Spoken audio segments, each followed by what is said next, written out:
Welcome to the deep dive. You've shared a bunch of sources, and today we're really zeroing in on one specific CBS News report. It covers the protests in Los Angeles after those recent ICE operations. Right. And our goal here is to unpack this report, pull out the key bits of information, the details, and help you understand the sequence of events and the different perspectives, just as CBS News laid them out. Exactly. It's about understanding what this particular source tells us. It covers some pretty intense events, lots of different viewpoints. So we'll just walk through the information presented in the report. Ready? Absolutely. Let's get started. This deep dive is all about sticking to this CBS News report, understanding how it described things chronologically and what it reported people were saying. Okay, so where does the report say it all began, chronologically speaking? Well, the report points to Friday. Yeah. It says federal ICE agents were conducting immigrant arrests in the LA area then. And did it mention specific spots, or was it sort of widespread? It gave some specifics, actually. Mentioned LA's fashion district, Home Depot parking lot, and several other locations as well, where these arrests happened on Friday. Okay, and the protest started right away, like that same day. Yeah, that's what the report indicates. Protests kicked off downtown on Friday, seemingly in direct response. Then, CBS says, they spread out a bit on Saturday, Spread where? to places like Paramount and Compton. The report actually details this incident on Saturday near a Home Depot in Paramount. Oh, yeah. What happened there? Well, protesters gathered near a Department of Homeland Security office there. They thought, suspected a raid was happening. But was there one? Interestingly, no. The report makes sure to add that federal authorities later said there was no enforcement activity right there at that time. So a bit of a disconnect reported. Huh. Okay, so Friday sees IC operations and the first protests. Saturday they spread. What about the number of IC arrests overall for the week? Did the report give a figure? It did. By that point, the week-long total for the LA area had climbed above 100 immigrant arrests, according to CBS News. Wow, over 100. And wasn't there something about a union leader being arrested too? Yes, the report specifically mentioned that. A prominent union leader arrested and accused of impeding law enforcement during all this. Okay, so that sets the stage Friday, Saturday. But reading this report Sunday sounds like things really, really escalated. Oh, definitely. The report paints Sunday as the third day, and by far the most intense, focused mainly in downtown LA. And what was the major trigger for that escalation, according to the source? The report points directly to President Trump's decision to deploy the National Guard. That seems to be the key factor highlighted for Sunday's intensity. When was that announced? Saturday night. Late Saturday night, yeah. And then the troops, about 300 of them, arrived and were visible on Sunday. And the reason given in the report, why deploy them? The stated reason, as reported by CBS, was specifically to protect federal buildings. That included the downtown detention center where, a lot of the protesters were gathered. But the report suggests the guards showing up didn't exactly calm things down. Quite the opposite, according to the source.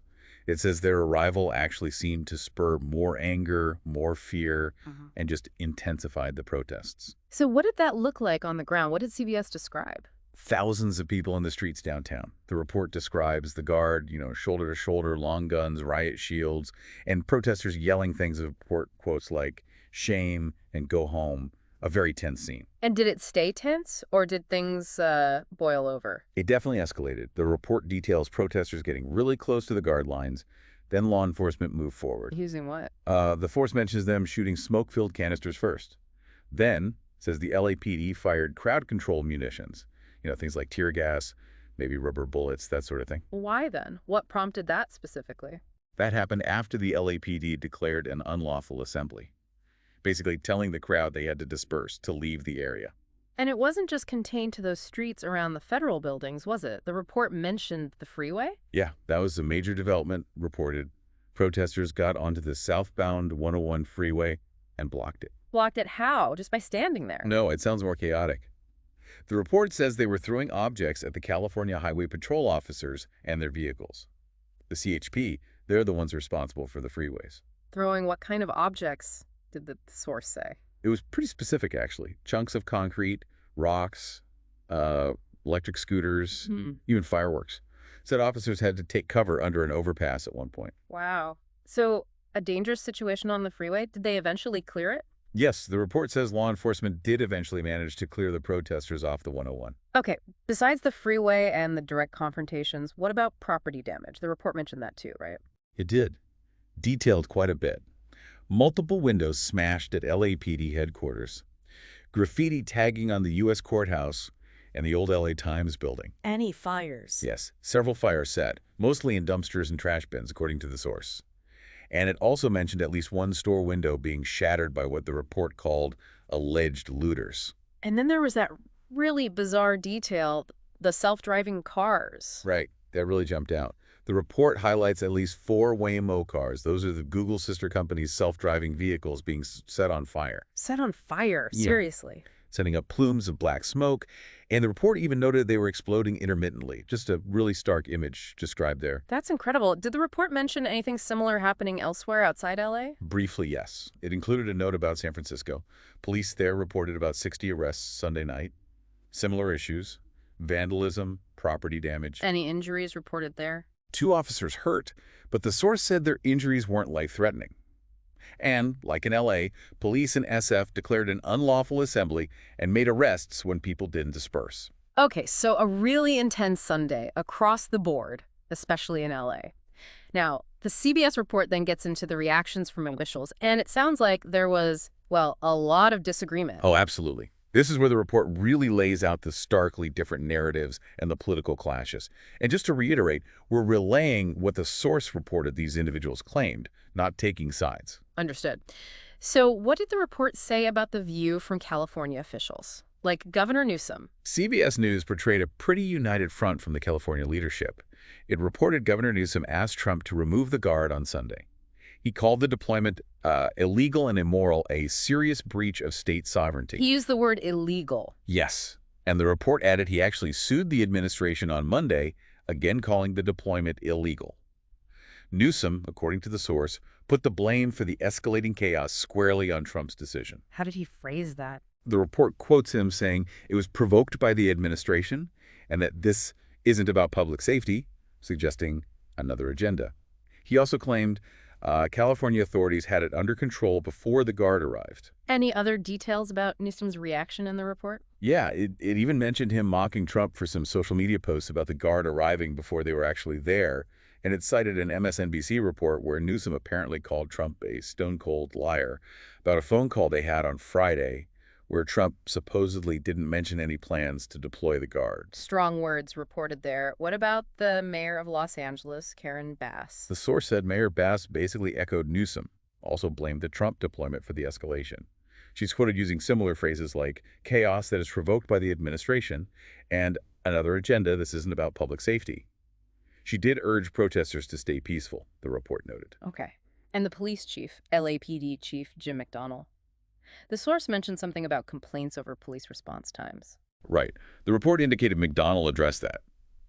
He explained, based on California sanctuary law, the California Values Act, SB 54, that LAPD cannot get involved in civil immigration enforcement. So that affected their response. His point, according to the source, was that they weren't notified about the initial ICE raids in advance, so they weren't sort of pre-positioned or prepared for the scale of the protest that followed.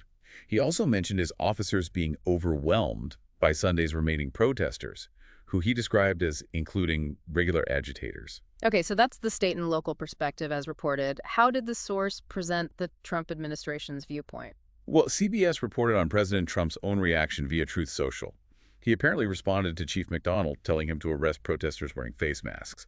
And he posted, the report quotes this, looking really bad in L.A., bring in the troops. And was there an official White House response mentioned in Governor Newsom's claims? Yes. The report quotes a White House spokesperson, Abigail Jackson. Her response to Newsom was pretty direct. Quote, it's a bald-faced lie for Newsom to claim there was no problem in Los Angeles before President Trump got involved. So very clear contradiction there presented in the source. The report also captured reactions from other California politicians, right, like Congresswoman Maxine Waters. It did. It quoted Rep. Waters calling the deployment outrageous and horrible. The report stated her belief was that Trump was using L.A., because it's a sanctuary city, to sort of make an example of it. Make an example how? To, in her reported view, enhance his position with all those right-wingers out there who do not want this country to be a country of people coming from other places. Yeah. She even suggested, according to the source, that Trump might be up to creating martial law. And former Vice President Kamala Harris. What did the report say, she said? She also condemned the actions. The report noted she called it a dangerous escalation meant to provoke chaos, and part of a, quote, cruel, calculated agenda to spread panic and division.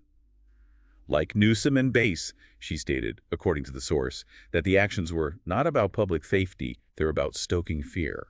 It's really something, seeing those completely opposite takes on the same events laid out side by side in the report. The motivations, the cause of the escalation, totally different depending on who is speaking. Exactly. The report really highlights that clash of narratives. It presents what each side claimed based on their perspective. Okay, so beyond that initial Guard deployment that arrived Sunday, did the source mention any further military mobilization? It did, yes. On Monday, according to the report, more military actions were announced. Another 2,000 members of the California National Guard were mobilized. Wait, another 2,000 on top of the 300? Well, the source clarified this brought the total number of California Guard members involved across the different columns to 4,000. So a significant number. And the reason given for this mobilization, according to the report? The Pentagon's chief spokesman, Sean Parnell, was quoted by CBS News. He said they were called into federal service to support ICE and to enable federal law enforcement officers to safely conduct their duties. So, framed as support for federal operations. And wasn't there something about Marines as well? Yes, another layer reported. About 700 active duty Marines were activated by U.S. Northern Command to assist the Guard. The report mentioned they're based out at 29 Palms and could start arriving possibly as early as Tuesday. Active duty Marines, wow. That seems like another step up. Did the report offer any, historical context for all this? Comparing it to other times LA saw major unrest? It did provide some perspective. It noted that these specific protests, in terms of sheer size, didn't really reach the scale of some past events that brought the Guard to LA. Like what? Like the Watts riots back in the 60s, or the Rodney King riots in '92. Or even mentioned the large protests against police violence back in 2020. Right. I remember the Guard was there in 2020.